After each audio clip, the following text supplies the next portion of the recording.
It's been 30 years, 10 mainline games, and roughly 22 spin-offs. And I still never played the original games. I never played the original trilogy. When I was a kid, I was actually scared very easily.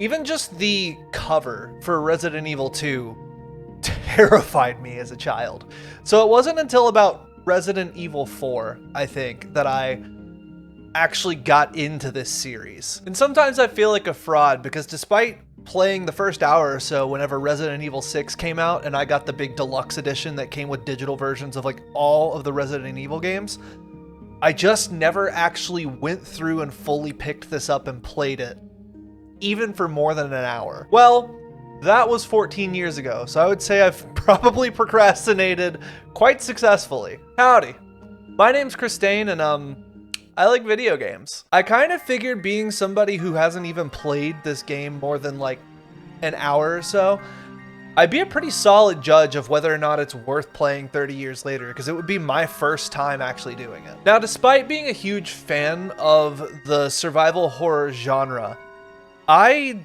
didn't really enjoy static cameras when I was younger or tank controls. I didn't like a lot of the like classic isms of these old school horror games. But as I've gotten older, I've grown a great appreciation for the way that the camera's set up and the way that everything kind of feels more like an interactable art piece. Despite being a huge fan of the survival horror genre, I didn't really like static cameras or tank controls, none of the classic isms, for quite a while. But recently I've grown a bigger appreciation for them after watching a few videos about the classic Resident Evil games. Being able to view them more like an art piece that you get to interact with, I think really changed my perspective on it and made me want to give it a chance. There are also some interesting use cases for static cameras in things like being able to point out important objects just by framing them with the camera, where otherwise modern games would have to create a pop-up or make the object glow, or, well, I guess we could do it through lighting and environmental design. But why would we do that? This is exampled when you find the first map in the art gallery, where the camera has this downward angle looking down into the room, showing off a door you can obviously see, what looks like maybe a hidden door, a stepladder, and the map sitting in the basin of a statue. What's nice about this is that here there's no need for a prompt or any tricks of lighting. They just put the camera right where you can see it, and it just makes it much more intuitive immediately. That's an important object and I need to get to it. This room actually does a few interesting things when it comes to game design choices, and it's fantastic. The way that the camera angle shows off the object that you need to get to, the way that they put the stepladder in the middle of the room to where it's kind of in the way, leading to a more easily discoverable way of solving the puzzle, right? Someone might accidentally bump into it and start to push it and discover, oh, I can move objects around. And this becomes like an often used mechanic throughout the entire game. You're constantly moving around shelves in order to find switches and hidden doors. I feel like this is just a little genius piece of design, despite the fact that it's such a simple solution. This also respects the player enough to allow them to figure it out while also encouraging environmental exploration. The fact that you had to figure out how to get to that map establishes how important of an object it is. It also establishes how important the mechanic of being able to move things around is. It also hosts one of your first secret little things where you can move this dresser to get into this back room, and you find a few ink ribbons, which become a very important item. Not to mention you get this very serious and completely non-silly zombie head punt. This game is filled with examples of static cameras being used both in favor of the player as well as directly against the player. It's one of those things where while it may have been considered the result of technical limitations today, back in the day I think it was utilized a little bit more like an actual mechanic. Imagine being able to deliver your vision of what you want this room to be viewed as and look like directly to the player. You want this shot to be artistic and interesting? Static camera solves that. You want tight, narrow hallways to be filled with suspense and tension? Static cameras solve that. You want to highlight specific objects or frame specific parts of the room? Static camera solves that. Are you tired of me ending lines with the same thing over and over again within this script? My main point is that while people who refuse to play static camera games have this common opinion that they're a hindrance to the experience, and combined with tank controls, they only serve as like a relic of game design that feels poorly aged. That was me, by the way. I was people. I would urge you to look past that idea, like I did. I think not only does Resident Evil 1 have some legitimately fantastic game design, but there's a lot of masterfully made, either old school classic or classically inspired survival horror games that use these techniques. And I feel like you owe it to yourself as a gamer or appreciator of horror to give these a shot and just get used to the control scheme and the camera angles. I promise you, once you put about an hour or two into it, it gets way easier. There's something about music in old horror media that I really appreciate. You know, the times before horror media picked up this super over-the-top cacophonous sound design like the intro music in the first Insidious film. I know it's supposed to induce panic, but it kind of just sounds like a gaggle of cats housed an entire bag of catnip and then had a drag race across a piano. Or God forbid, the theme song to American Horror Story. No hate to AHS as a show. I actually really enjoyed quite a few seasons of it. But this whole dad trying to fix a shitty garage door while a rejected Nine Inch Nails instrumental just blares in the background, constantly being interrupted by drills. It's just always been more funny than scary to me. It always ends up just silly sounding. This game's music has that older sense of melancholy with little bits of creepy undertones kind of sprinkled in there. It leads to a bit more of a moody atmosphere, which I think is something this game itself just does super well in the first place.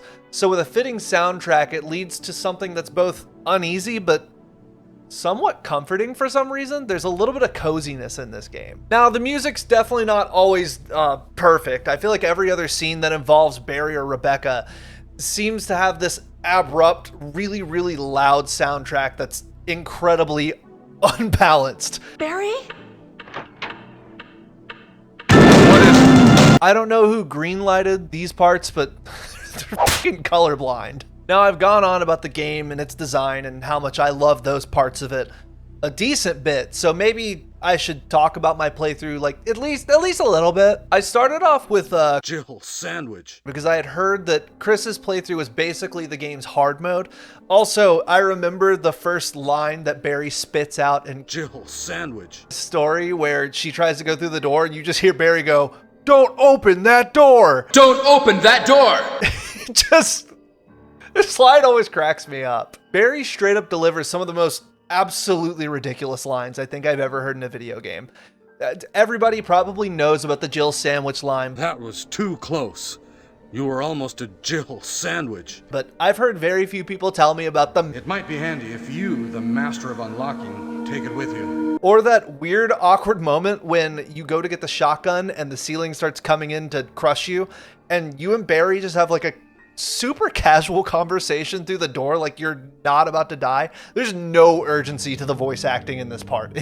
Go back and listen to it. It's ridiculous. Jill? Is that you, Jill? What happened?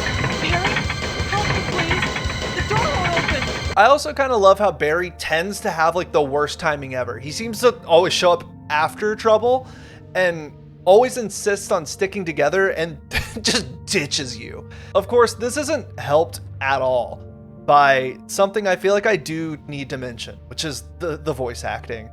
It's really bad. It's campy, it's silly, it's fun. I wouldn't change it for the world, but it is like hilariously flat. The script is rough, the delivery's only a little bit better. That said, even though the scripting is not amazing, the storytelling itself is actually really good, especially being a game coming from the PS1 era where we had Zoo Terrorist Simulator, aka Tomb Raider. I think the funniest part about this is that I've taken this as a chance to talk shit about Tomb Raider. I've never played those games either, I just know about them. A good example of the writing here is actually right before you fight the Yawn, surprisingly stiff zombie snake. You find Richard right before this boss fight and he tells you that he's been bitten by a snake and is suffering from the effects of its venom. The game then tells you to go back to a save room where the serum is located. Now at this point I had already been to this save room, but I could imagine if you've never been there, this is like a game's way of telling you, hey, there's this area, there's a storage box, you can put away some of the stuff, you can grab some stuff out of it, because normally the first time you find the storage box there's some ammo, and there might already be some ammo in there. It's almost not even about the serum, honestly. It's just an excuse to get you over there, and then as you've had that conversation, it's kind of implied. You're gonna fight a giant snake. You might want to save and stock up on items and get ready to fight this thing. It also makes the part right after this boss fight make some interesting sense too, as right after you get out of this fight, you start succumbing to the venom yourself and pass out. And then Barry shows up just in time, which is really out of character. He takes you back to the save room with the serum, which gives both reasoning as to why you got better, as well as gives you a very natural chance to gear back up, grab whatever health you might need, and maybe save again if you don't want to have to fight the boss a second time. You also get a medallion from fighting the Yawn, which you need to get into the next section of the game.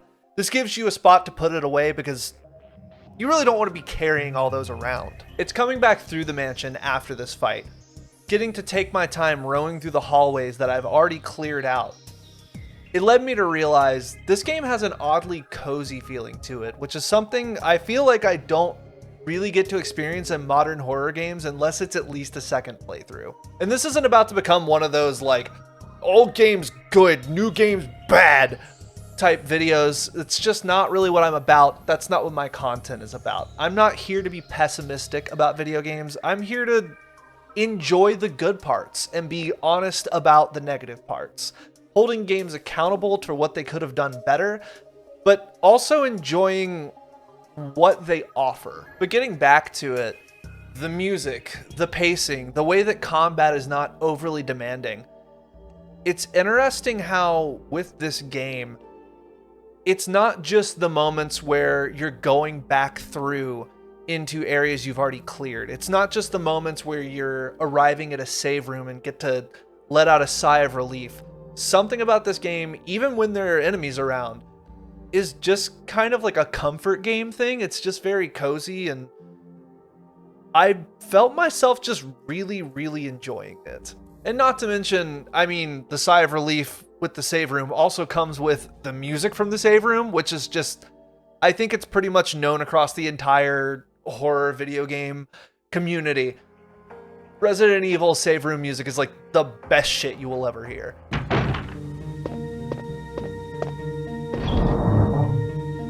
I mean, if we're being honest here, I found myself listening to Resident Evil save room music while I'm working, just to be able to relax and keep focused on things.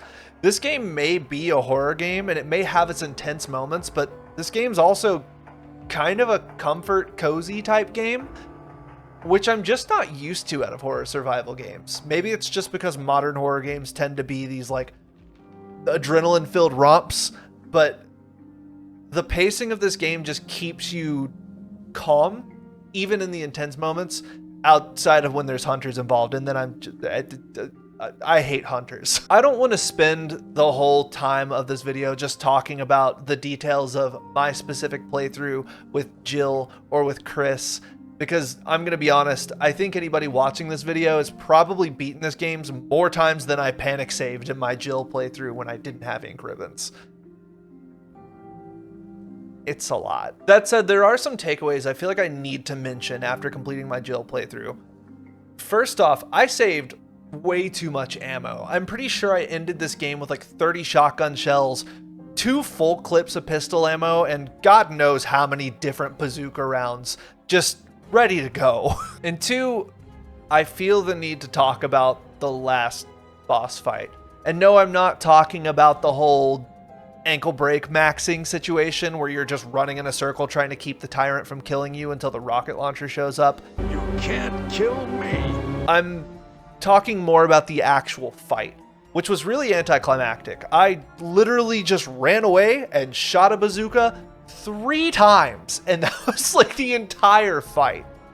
I guess it was just later than I thought with the Resident Evil series that some of these boss fights started getting a little bit more clever and puzzle oriented. I thought that started with the first one, and I guess I'm wrong. But I just figured with some of the interesting puzzle elements that were already towards the end of this game, we would have gotten some type of clever puzzle for the last bite, not run around corner, shoot rocket, run around corner, shoot rocket, run around corner, shoot rocket. I win! Also, while we're at weird parts towards the end of the game, can we talk about when you free Chris and then you just keep getting cutscenes of him running into camera and going, "Come on!" And then it interrupts you like 3 times to do this, and I just... Anyways, after completing my Jill playthrough, I felt like it was only fair that I gave Chris the playthrough as well, because I had heard that his campaign actually does change a pretty meaningful amount of stuff in the game, and it absolutely does. Maybe I'm just new game pilled or something. I'm used to games being the same unless you change the difficulty, but multiple things change with this. You get different weapons. Chris has more health, but less slots. He has 2 less slots, which, by the way, that's not many at all. 6 slots is a very small amount. At just about any point in the game, I would normally be carrying 2 weapons and at least 1 health item, which means half of my inventory is just necessities, let alone the key items I have to actually get around.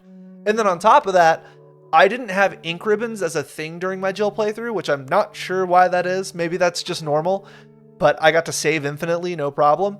As where with Chris, I had a limited number of ink ribbons, and you have to find these small keys in order to get a few of these ink ribbons. Some of them are hidden away, so you can actually go the whole game only ever finding like 3 or 6 ink ribbons.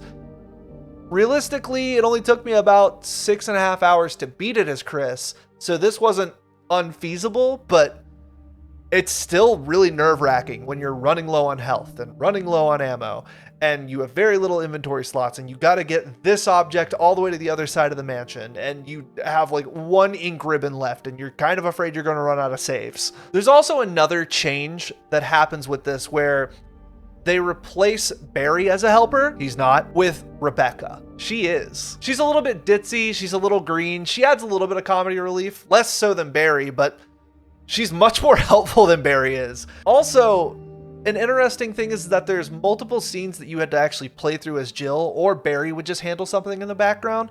That doesn't happen here.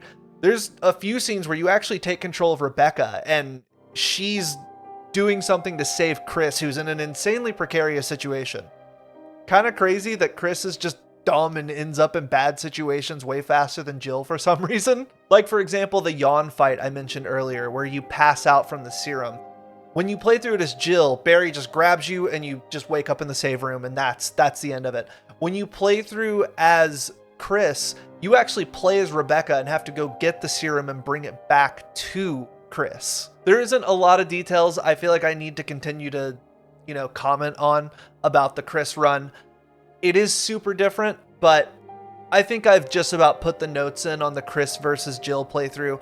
You should play both if you haven't played this game. I think you should play both, and there's also apparently some other types of playthroughs you can do that I haven't done research on how to do yet. It has been 30 years.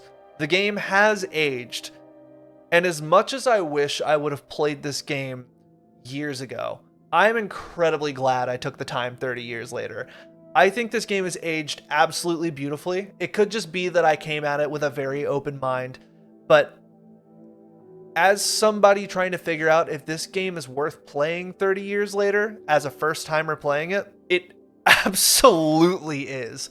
I'm actually planning on picking up the HD remake of this as well, because I've heard that that is different in a lot of really good ways, and also I've seen it. It's beautiful. That is a phenomenal looking game. For those of you who've seen my videos before, you're probably already familiar with my ranking system, but for anybody who's new, welcome in, and here's how I do it. I use a 3-shelf system to rank games, with the top shelf being a shelf that I would put games I want to keep in my collection forever. I will probably end up doing an additional playthrough very soon, and I just love them. They're games that I put as the top echelon of video games for me. The middle shelf is more so meant for games that I really enjoyed, I would definitely keep, but I can't say I'm gonna replay them again immediately or anytime soon. And then the bottom shelf is for games that I either didn't finish or just didn't really enjoy that much outright. Usually games like this, I feel like I see myself just trading them into a local game store, or selling them to somebody who's interested in it. I think it's pretty obvious, and honestly, if I didn't give it this ranking, I suspect there'd be a bunch of 30-plus-year-olds at my front door holding pitchforks and blowing their backs out trying to knock the door down. But this game's a top shelf. It's absolutely phenomenal. This game is gorgeous. It's great. It's aged somewhat gracefully, but also it's very goofy at the same time. It's campy. It's just everything that I kind of like to play through sometimes. I'm not going to say that I want every game to be this campy, but I appreciate this one for being this campy. Now, if you've stuck around this long and watched the video up to this point, I truly do appreciate it. Time is the most valuable thing that we have on this earth, and the fact that you're willing to spend it here means a lot to me. Thank you for hanging out. If you've enjoyed how I cover games, leaving a like or maybe even subscribing to the channel would be heavily appreciated. And if you're not sure yet, by all means, please check out another video. Make sure I earned the subscription. You have a great day. Peace.